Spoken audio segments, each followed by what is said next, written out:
how to turn on and off the 24-hour time format on your Vivo Y02t mobile phone. And okay guys, you'll have to do is go to settings. In settings, scroll down and go to system.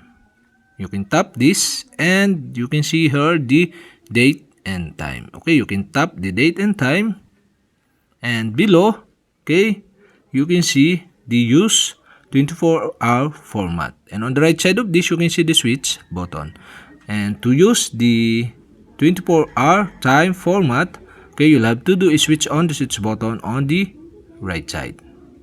And okay guys, the time is now 24-hour format. And to set into 12-hour format, okay, you'll have to do is switch off the switch button on the right side. And that's it.